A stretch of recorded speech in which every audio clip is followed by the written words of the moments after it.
napakaganda talaga ng kulay. Di ba? Ayun, no? Ang tingkad. So, gagawin mo dyan, itutupi mo na lang siya. Or ikakat mo para sa ating notebook. Okay? Ayun, no? Ang ganda ng kulay.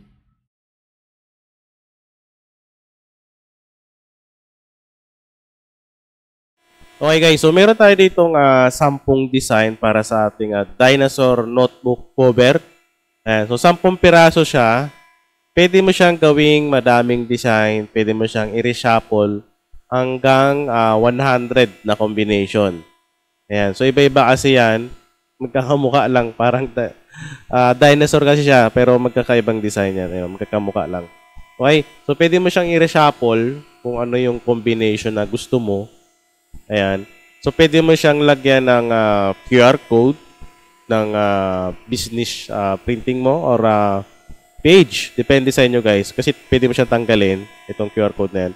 So, itong text na to, pwede mo rin palitan yan. Pwede mo ilagay kung anong gusto mo ilagay. At dito guys, napaka-importante, kailangan na i-edit yan bago siya i-download at i-print. Okay? So, may nakalagay kasi dito, name, subject, at yung grade nung client natin kung ano man yung ipapalagay nila. Okay? So, ayan. So, gagawin mo dyan, ipapakita mo lang itong design na ito o ipiprint mo, gawa ka ng sample para marami silang pagpilian kung anong design yung ipapagawa nila. Okay? Ayan. So, may mga combination yan. So, depende nila kung ano pa ipapalagay sa inyo ng customer nyo. Nasa sa inyo na yan kasi na-edit naman yan. Canva template naman yan. Ayan. So, pwede mo i-reshuffle yung mga image natin na dinosaur para makagawa kayo ng mas marami pa na design. Okay? Up to 100 combination yan kasi 10 design ito. Okay? So, i-reshuffle mo ng i-reshuffle yan. Yan. So, edit mo na lang. So, nakasize to ng A4. Landscape ito pag ni-print mo. Okay? So, mamaya ipapakita natin kung ano yung ating gagamitin or pwedeng gamitin sa pag-print ng ating notebook cover. Okay guys, so pag nagpiprint ako ng aking notebook cover, so ang gamit ko ay Epson Photo Plus. Kung ang gamit mo ay Epson, pwede kang gumamit nito. So i-download mo lang ito. At kasama rin ito pag nag-install ka ng Epson na driver. Okay, kung wala pa, pwede mo sa i-search sa inyong Google. Okay? So ang settings ko dito, naka-bypass yung aking printer. So ang printer ko ay L3210. Okay? Pero yung gamit ko dito na driver ay L382 na Epson. So, bypass ko siya para makapag-print ako ng borderless. Ayan. Sa mga gusto mag-print ng borderless, tignan nyo na lang yung video dyan sa ating page. Meron dyan tutorial kung paano mag-print ng borderless. Gamit yung L3210 at yung driver na bypass natin na L382 series. Okay? So, ang settings ko dyan ay media type glossy. At yung print quality natin ay pwedeng standard or pwedeng high. Sa akin, standard lang kasi goods na yan. Okay? So, pag naset mo na siya, so ito magiging itsura niya. Ang gagawin mo dyan ay start printing. So, i-click mo lang yung start printing para mag-print na siya. Okay guys, so pag nagpiprint ako, ang gamit ko ay L3210 kung 180 GSM lang yung photo paper. Pero pag 200 GSM, ang ginagamit ko ay yung L1300. Okay? So dito, pwede kang gumamit ng photo paper na 200 GSM pataas. Depende sa printer mo kung kakayanin niya. Itong 200 GSM na yan, hindi ko siya sinasalang dito sa aking L3210. Okay? So dito ko siya sinasalang. Ayan, dyan ko siya sinasalang. Kasi nga masyadong makapal yan. At nakakasira ng printer pag makapal. Ayan. Isang beses na nasira itong printer ko nung bago pa lang kasi sinalangan ko siya ng makapal. Okay? So yung gamit natin, ito siya. Ayan, no? Diba? Ang ganda. Borderless yan. Ang ganda ng kulay. So ang gamit ko dyan ay Pigment Ink Kuyi. Ayan. So ito yung bagong magenta. Ito yung may issue ngayon daw na nagbabara. Okay? So okay naman sa akin. Goods na goods naman. Ayan. So, sana hindi magka-problema. Okay. So, siya, borderless yan. Ayan, no? So, ang gamit ko dyan na sample natin na photo paper ay glossy din pero 180 GSM lang to. Kasi sample lang din naman. Okay, so dito ko na siya ni-print sa aking L3210. Kasi ang ibig sa ang reason niyan dahil pwede ako mag-print ng borderless gamit tong L3210 saka yung driver natin na bypass natin. Okay? Ayun no. Ganda. At napakaganda talaga ng kulay. Di ba? Ayun no. Ang tingkad. So gagawin mo dyan, itutupi mo na lang siya or ikakat mo para sa ating notebook. Okay? Ayun no, ang ganda ng kulay. Ayan. So gagawin mo dyan, kung notebook yan, nalagyan mo ng spring, hatiin mo sa gitna para maging ganito. Ayan no. So ito yung mga ginawa ko noon sa mga hindi pa nakanood. Ayan. Ayan no. Ito yung mga notebook. Andun din to nakapost sa group natin at doon sa website natin. So, tignan nyo na lang para magamit nyo. Okay? So, ito rin, no? Ocean Animal Notebook Cover. Ayan. So, stapler lang din siya sa gitna. Okay? Ayan, no? Diba?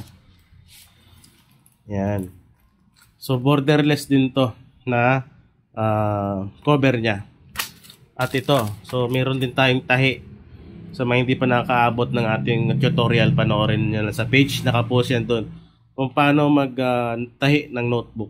Ayan. Okay, meron din tayong tracing. Ayan.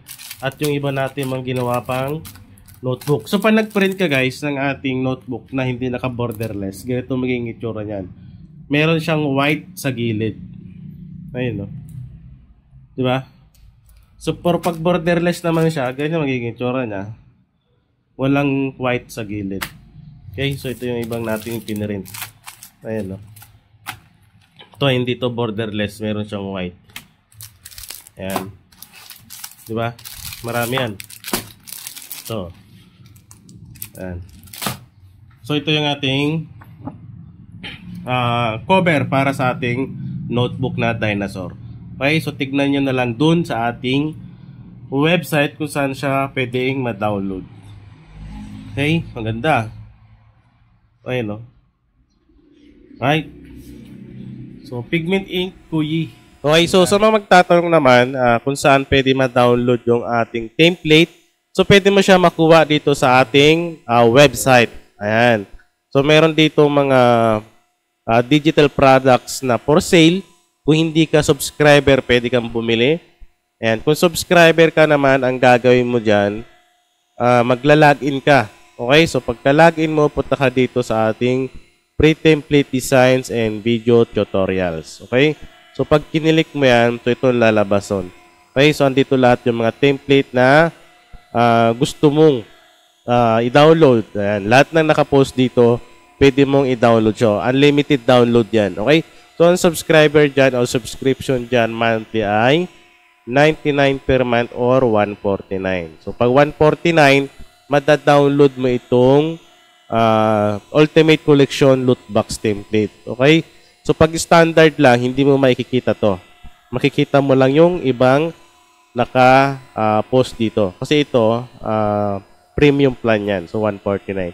Kung 99 lang din naman, okay lang din naman. So, marami ka nang mada-download dito. Okay, so pag naka-login ka na, punta ka dito. Ayan, click mo lang yan, yung dinosaur natin. So, andito yung details niya. So, gagawin mo dyan, iisa-isahin mo yung link na yan. Kasi yung iba dyan ay materials para sa ating printing business. So, gagawin mo dyan, isa-isahin mo lang yan. So, konti lang naman yung link na yan. Ayan. So, yung iba kasi dyan, materials at yung sa Canva. Okay? So, andyan lang din naman yan, isa-isahin mo lang yan. Ayan. So, makukuha mo yan kung nakapag-subscribe ka dito sa ating website. 99 per month. So, sa 99 pesos mo ay unlimited download na yan dito sa website natin. Okay? So, 1 month yan. So, marami ka na makukuha. Ayun, no, ang dami yan. Okay? Ayan. So, kung hindi mo siya ma-scroll at hindi mo mahanap yung gusto mong hanapin, ang gagawin mo dyan, punta ka lang sa search. Ayan. So, click mo lang kung ano yung gusto mo. Ayan. So, sample tayong chart. Ayan. So, lalabas ka agad dito yung chart na template. Ayan. Ayan. So, kung wala naman dito, ibig sabihin, hindi pa siya na-upload sa website natin. Okay? Pero sa 99, sa 99 pesos mo or 149, marami ka na makakuha template yan. So, goods na yan, di ba? Kung kesa bibili ka ng individual na template, so mas mapapamahal ka. Pero kung subscriber ka, lahat ng pinopost dito ay makakuha mo sa halagang 99 or 149 pesos. Okay? So kung napapanood mo to at wala ka pang account, message ka lang sa ating page para ma-assist ka at mabigyan ka ng access dito sa ating website. Okay? Ayan o. Diba? Ang dami niyan. Pipili ka na lang. Canva template, ready to print. Okay. So kayo na ang bahala dyan.